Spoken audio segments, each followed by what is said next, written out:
Hope you're all good. Is anyone that likes to go fast in this room? Anyone that likes to go fast? Everybody raise your hands, okay? As much as most of us in this room like to go fast, we also need to be able to slow down. Kind of like when a top fuel dragster approaches speeds of over 300 miles an hour, approaching the quarter mile, he also needs to slow down and have some backup plans in case anything goes wrong. Well, my plan today is that by shortening the qualifying race lengths of the two top fuel classes of the NHRA, it is overall safer and more efficient for the drivers. Here's a couple quotes on the topic from a well-known successful drag racer, Kenny Bernstein. I don't know if anyone of you know him. But he said that the board members of the Professional Racers Owners Organization wholeheartedly and unanimously support this decision. We want to thank NHRA for listening to our input and suggestions to incorporate these changes.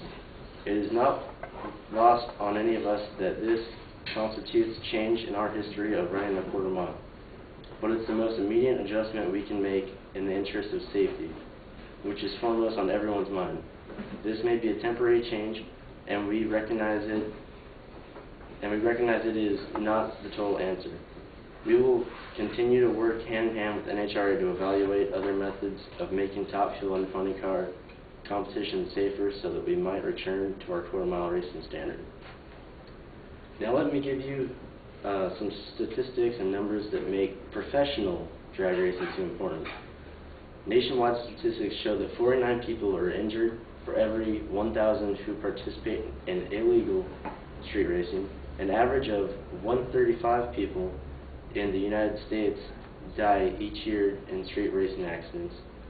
And an insurance institute for highway safety claims that nearly 6,000 teens died in the United States from car crashes injuries in 1999 alone, which is a lot of people when you think about it.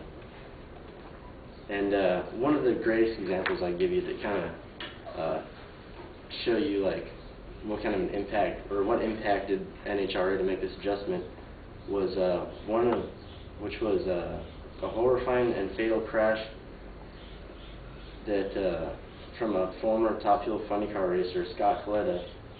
On June 21st, this two-time champion was making a great pass at over 300 miles per hour when suddenly his car burst into flames and enabled his parachutes from working. This car ended up tumbling at high speed and slamming into a large fence post at the end of the track. He was taken to a local hospital and pronounced dead right after. So from witnessing that event happen on the race day, and from researching all these, I believe that safety needs to be taken a little more seriously in the sport, and eventually the quarter mile will be able to hopefully come back into the scene, but there needs to be some more adjustments before that does. So.